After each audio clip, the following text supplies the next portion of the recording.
Welcome to our unboxing series. Today we're going to be talking about the Zomee Z2. And when we review this pump, we're going to go over the special features, what's in the box, how to assemble it, how to use it, and care and cleaning for this pump. And by the way, if you haven't gotten your breast pump through insurance yet, please reach out to us at aceleron.com/order and we can help get that process started for you. The Zomee Z2 has quite a bit of special features. First of all, it does come with a lanyard, so the motor can be around your neck, so you don't have to hold the motor itself. It also has a built-in rechargeable battery, and it's a USB charging cord. They do include a night light as well here, and it has 3 special modes. So it has 2 modes like some other pumps, and then it has a special 2-phase mode, which we'll go into later. It also has a few additional accessories, including an extra set of duckbill valves for you, and then a set of standard neck adapters, which I'll talk about when we go through assembly.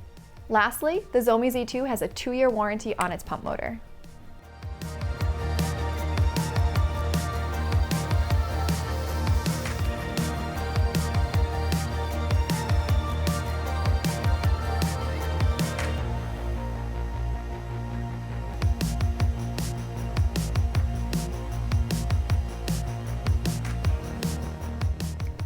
Let's get into assembling the Zomee Z2. I do have a fully assembled collection kit off to the side so you can see how that looks once it's all put together. We're going to start bottom to top. So we have a 5 fluid ounce storage capacity bottle here, and it is a wide neck opening. And then what we have here is the bottle stand. What this does is provide some stability to the bottle so nothing's tipping over on you.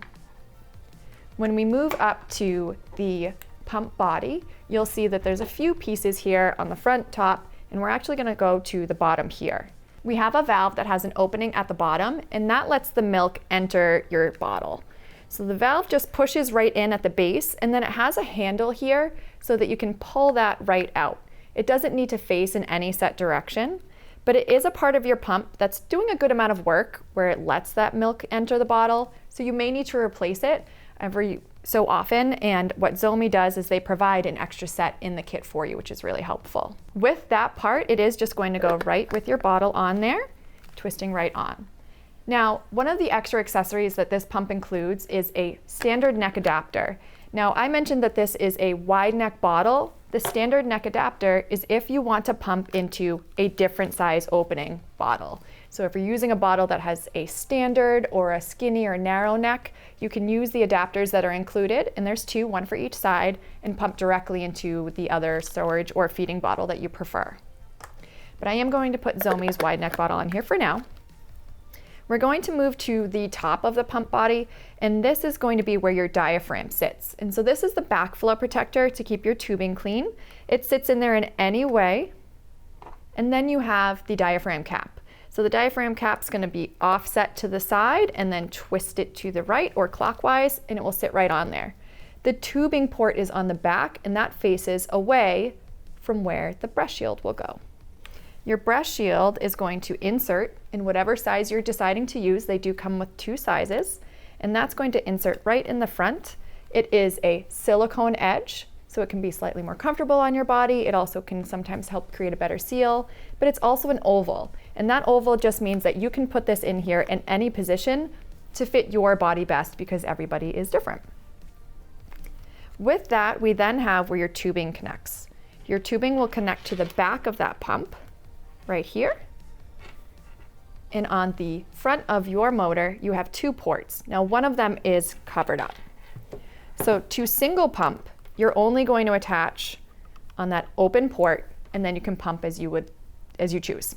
If you're going to double pump, you're going to open this little silicone piece here, and you'll see the other port for the other piece of tubing, and your other collection kit will be ready to go.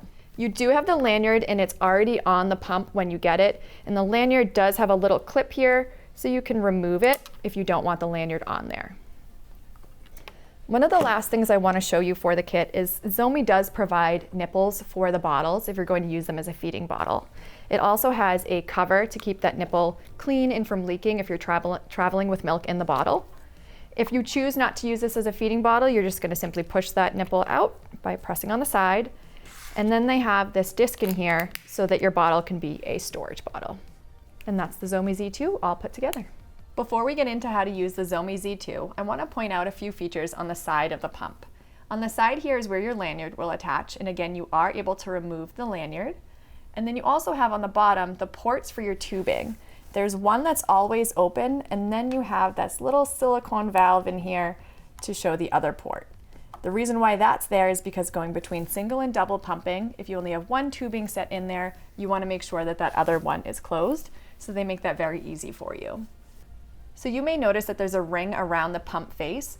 That is for the night light, and if you press and hold the night light button right there, it will light up around the face of the pump.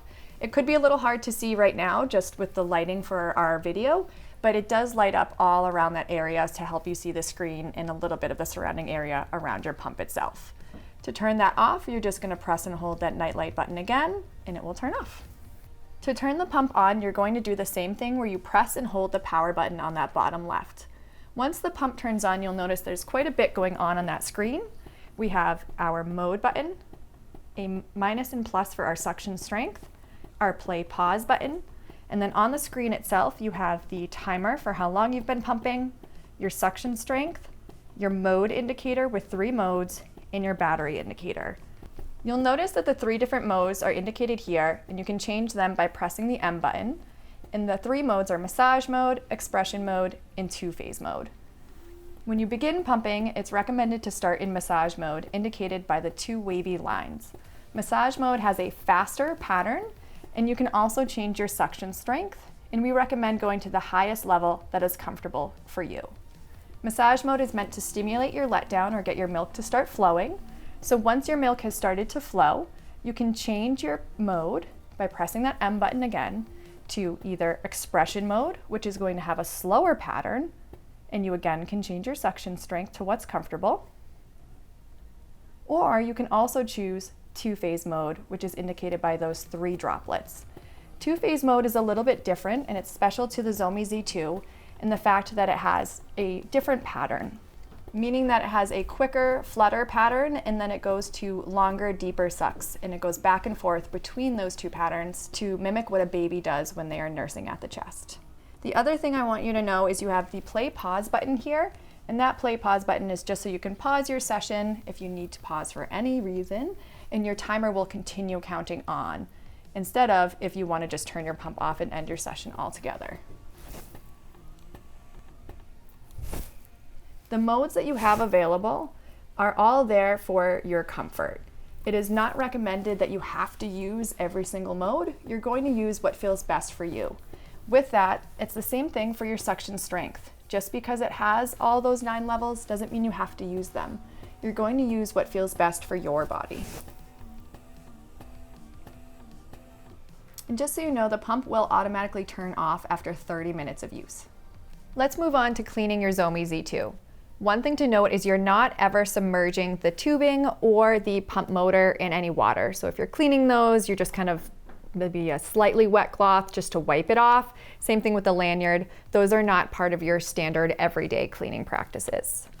The parts that we are cleaning are the parts that could possibly come in contact with milk through pumping. Your pump stands don't necessarily come in contact with milk, so you can clean them each time or not. It's really up to you. Same thing, you can kind of just wipe them off as you go. When we also talk about cleaning the extra parts that you have in your kit, including the nipples and the standard neck adapters, those apply to the same things I'm going to be talking about, but I'm going to focus on the regular pumping collection kit for right now. When we talk about cleaning, we typically recommend following the guidelines set out by the CDC for cleaning and then sanitizing your pump parts. They recommend cleaning your pump parts after every pumping session. So if you pump twice a day, you're cleaning it twice a day. They also recommend sanitizing at least once a day, whatever works for you, morning, afternoon, or night. And this is especially important for any babies born prematurely, any babies under 3 months old, or anyone with a sensitive immune system. For cleaning the pump parts, we're going to have 2 options. The first one is the sink. So you separate all of your parts after you've stored your milk, including taking the duckbill valve off and also taking out that diaphragm from the body. When we fully separate that, you can rinse off any excess breast milk droplets, and then you're going to take a large clean bowl separate from the rest of your food dishes, fill it with warm soapy water, and all of these parts will soak for about 5 minutes. You're going to wash them as you normally would and rinse with clear water and let them air dry. The other option is the dishwasher. Now, Zomee recommends only using a wash cycle specifically if you're going to put your parts in the dishwasher, and they also recommend only putting the hard plastic parts in there. So your silicone pieces, like that diaphragm, the valve, and the shield should not go in the dishwasher for cleaning. You want to make sure if you use the dishwasher that you take your parts out after that wash cycle is done so that they can air dry. You don't want them to sit in that wet environment. When it comes to sanitizing, there are four general concepts four general options that the CDC will give you. The first one is boiling. So Zomee, when they talk about boiling your parts, they separate out those silicone versus the hard plastic again. With the boiling, they recommend that the silicone parts are boiled for less than 2 minutes and then taken out. The hard plastic pieces can be boiled for about 3 to 5 minutes and then they're taken out, and then they'll air dry really quickly because they came out of that really hot water.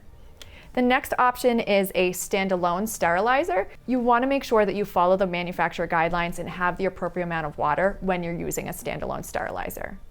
One of the other options are micro steam bags. So micro steam bags have parts in there. They're separated, they're already clean from your last pumping session. All the parts will go in there and you'll microwave it for the time that is recommended.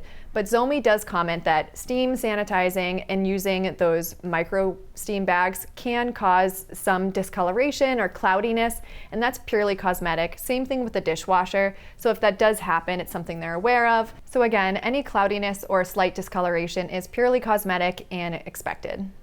The reason why Aceleron has this unboxing series is because we truly care about the journey from prenatal all the way through postpartum and even a return to work. So on our website at aceleron.com, you can find even more support, including one-on-one consults, some videos, guides, and more. Again, aceleron.com for more support.